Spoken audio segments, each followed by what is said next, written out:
Hey everyone, welcome back to my channel. My name is Mandy, the Handmade Homeschooler, and today I am going to tell you my biggest trick for getting a clean play school area. And it's only going to take you 3 to 5 minutes, and you're not going to have to say a word. So what is this? Stay tuned, you're going to find out in just a minute. First, if it's your first time here, make sure you hit that like and the subscribe button. And on my channel, we talk about education, preschool things, homeschool things, all of the education things. So if you want more help and guidance with homeschooling, with education, make sure that you hit that subscribe button. And down below in the description box, I also have a link to our Facebook group that is completely free for homeschooling parents. So today I'm going to share with you my biggest preschool trick ever. It feels silly calling it a trick, but preschool trick, preschool hack, whatever you want to call it. You want a clean area, and I'm going to tell you how to get it. So I've used this method with all of my preschool classes from ages 2 to ages 6, and it has worked for every single class, every single time, and it is probably the one thing that I get asked about the most from other teachers, because when they see this in action, I always get asked, how did you do that? Well, I'm going to spill the secret today, and whether you are a preschool teacher or a homeschool parent, you are going to really appreciate this tip. So I taught my kids how to clean up on cue without saying a word in 3 to 5 minutes. And I'm talking a disaster of a classroom. And in 5 minutes, my room was sparkling clean and my children were sitting at their desks. So I can't take full credit for this because I kind of stole it a little bit, but I modified it. So I kind of used the same method as the 90s Barney show. Anybody else remember that show? You know, the I love you, you love me, we're a happy family, purple dinosaur, Barney. He had this method, or the show had this method, where they would sing this cleanup song and all the kids would start cleaning up. But quite honestly, that song used to drive me bonkers. I just could not play it. I couldn't play any Barney music, even though Barney was really popular when I was teaching. Yes, I actually am that old. And I just couldn't play it, guys. I just couldn't do it. So I decided, well, let's make this a little bit better, shall we? So I decided to make my own cleanup song, and I was able to make this work with practice with my classrooms, and I was able to make this work with my own kids in a home setting. So basically, I picked out a song, and my song was Jump by Van Halen. Yes, Jump by Van Halen, you know, the 80s song. And it's a great song for a couple of reasons. 1, it's clean. 2, it's really upbeat, and 3, it is within a 3 to 5 minute time bracket. And those are really the 3 rules that I have when picking out a cleanup song. So how does this work? About 10 minutes before we needed to do an activity, whether that was circle time or, you know, the kids sitting at their desks or, you know, reading a book or starting homeschool, whatever it was, about 10 minutes before that needed to happen, I would take my CD player and I would blast at full volume Jump by Van Halen. The classrooms were big, so I had to turn it up pretty loud, but it's still okay because as soon as the kids heard the first opening notes of Jump by Van Halen, they would all look at each other and they would scatter and they would start cleaning up their sections. And within 3 to 5 minutes, as soon as each section was cleaned up, all of the kids would individually file and go sit on the carpet. And if there was time left over and the whole room was cleaned up before the song was over, they were allowed to dance in their spot on the carpet. And this was great. Pre-K teachers, you get me. They needed to get the wiggles out before they sat down. So they would jump all around and twirl and everything else, and they would get all their little wiggles out. And then when the song was over, it was sit down time and everybody was calm and quiet and attentive and ready to listen. Now, I know you're thinking, okay, but that doesn't just happen. No, it doesn't just happen. So I'm going to tell you guys a couple of steps to make this happen, whether you're in a home setting or in a classroom setting. You can absolutely make this work for you and your kids. So first, song selection. This is probably one of the most important things. Song selection is going to vary greatly depending on you. So whatever taste you have in music, you're going to pick a song, but again, it needs to be a clean song, especially if you're a teacher. The last thing you want is to pick out a song and not realize that there were some curse words or some inappropriate language going on in there, and then the kids start singing that song at home, because trust me, they will sing these songs after a couple of weeks at home, and the parents will know what your cleanup song is. So just be advised. There are tons of them out there. I highly suggest Happy. That's a great song to use as a cleanup song, but it also needs to be a song that you can stand to hear at least 2 or 3 times a day if needed.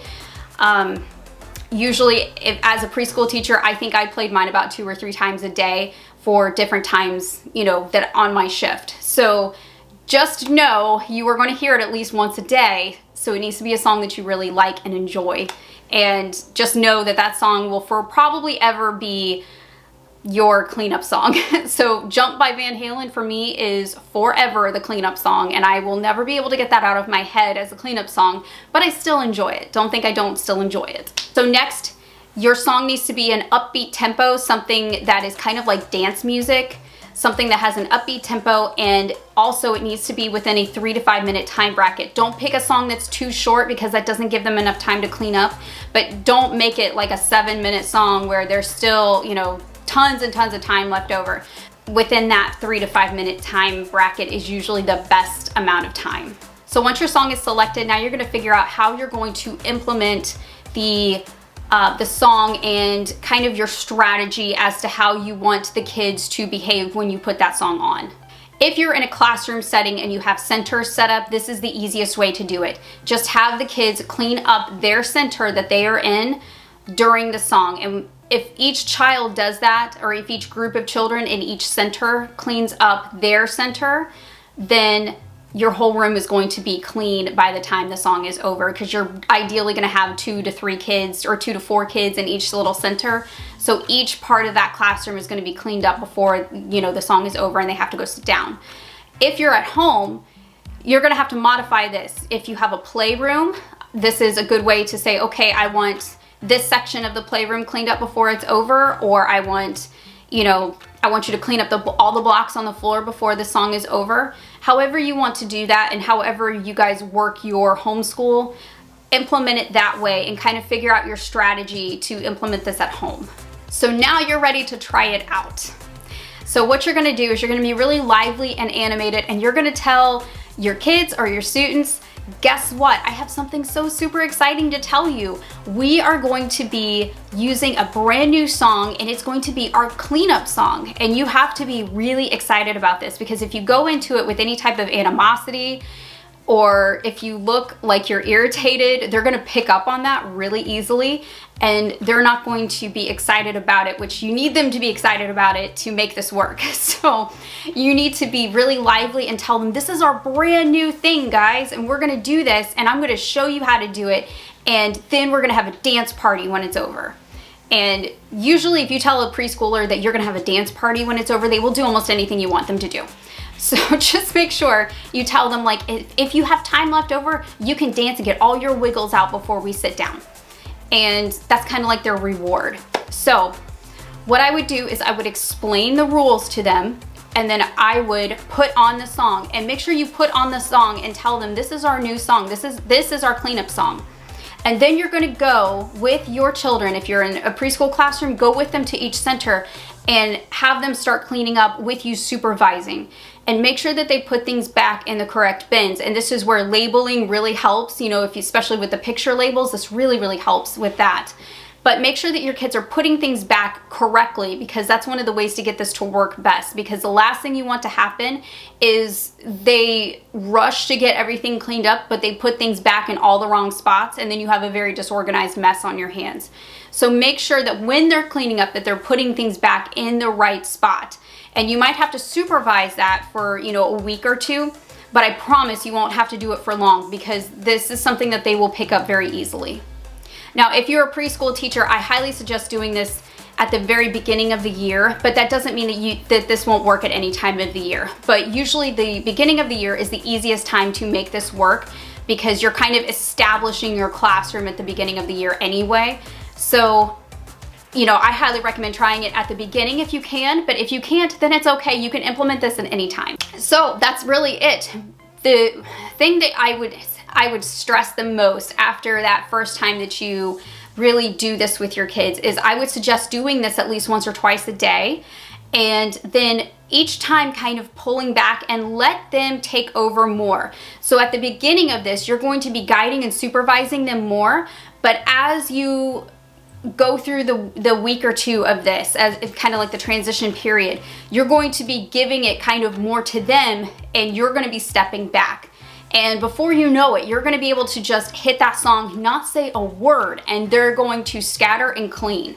And you're going to just have to sit back and just watch them clean up this whole area. It is fantastic, and it absolutely does work. It just takes a little bit of practice. So make sure that you practice this with your children or with your students for a good week or two, and then kind of pull back and watch them just do their thing. And you will see that it makes such a smooth transition from playtime to school time. And it really helps them wind down as well, because they get all their wiggles out before they sit down at their desks. I hope that this was really helpful for you. This was always such a great strategy for my classroom, and I know that it's going to work for you, whether you are a homeschool parent or a preschool teacher.